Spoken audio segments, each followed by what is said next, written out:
Est-ce que vous aimez les mythes et légendes? Moi je les adore, on peut apprendre beaucoup d'un pays en étudiant les récits qui l'ont construit et les héros qu'ils vénèrent. Et nous en France, je trouve qu'on a une des héroïnes les plus badass de l'histoire. Une jeune campagnarde qui a pris une épée, un étendard de la France et qui a botté le cul de ces salopards d'anglais hors de notre beau pays, la sainte pucelle qui n'était pas seule dans sa tête, Jeanne d'Arc.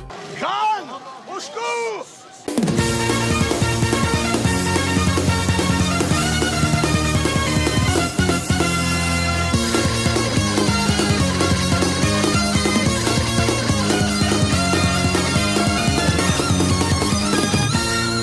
Salut les gens, c'est le Duc et aujourd'hui on parle de Fate Apocrypha. Fate Apocrypha est un animé du studio A1 Pictures adapté du light novel de Higashide Yuichiro. L'anime est disponible en simulcast sur Netflix et la deuxième partie de cet animé sur Netflix arrive le 31 mars. Donc, si tu ne connais pas la licence Fate, je vais vite fait te la résumer alors.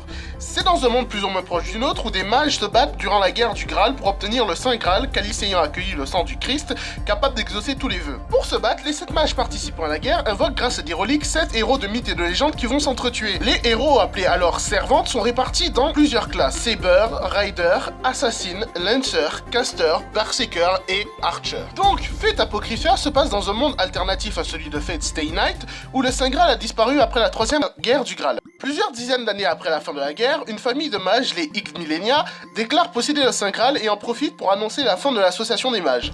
Cette dernière, vexée, déclare la guerre aux X-Millennia et ainsi débute la bataille pour le Saint Graal appelée la Grande Guerre du Graal avec 14 servants séparés en deux camps, la faction rouge et la faction noire.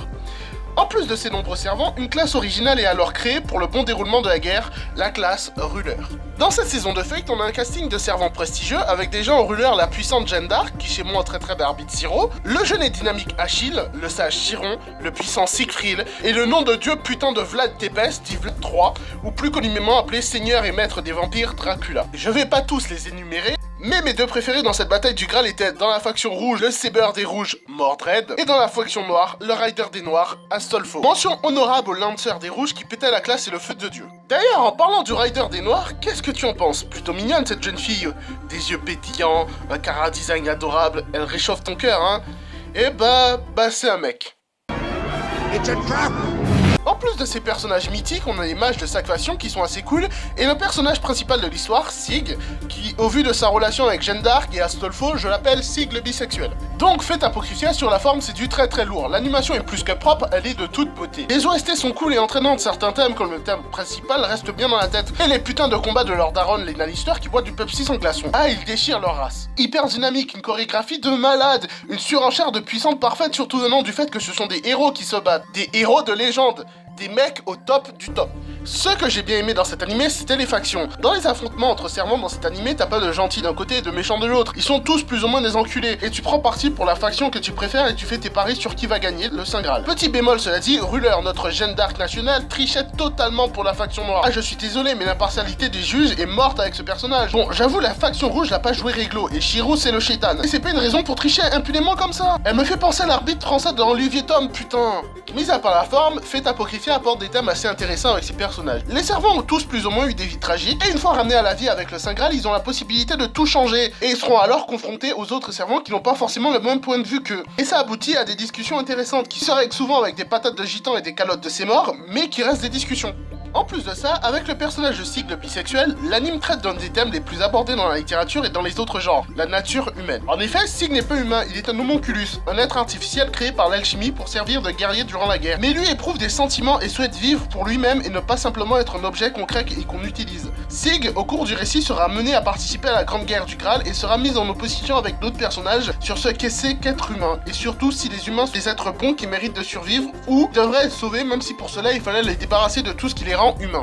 C'est vraiment des pistes de réflexion intéressantes que propose cet animé, mais le problème, c'est que j'ai rien compris. Si j'ai pas compris, c'est pas parce que je suis con, j'ai un bac L ivoirien, mais je l'ai eu, donc je suis capable de réfléchir un minimum. Si j'ai pas compris ce que l'anime voulait raconter, c'est parce qu'à la fin, là où toutes les problématiques sont soulevées et résolues, on ne comprend pas vraiment là où l'anime voulait en venir. En fait, cet anime, c'est un immense puzzle qui montre un paysage. Tu comprends le paysage, tu vois ce qu'il est. Et la dernière pièce du puzzle ne rentre pas et transforme le puzzle en une sorte de peinture abstraite d'artiste contemporain mi-bobo-gauchiste, mi-punk à chien qui va en campagne prendre des pilules dans des camps avec de la musique trance qui lui explose les tympans. Cet animé raconte beaucoup de choses. Le thème principal est bien la nature humaine. L'anime veut te dire quelque chose par rapport à ça. Mais je sais pas ce qu'il veut te dire. J'ai pas compris son message.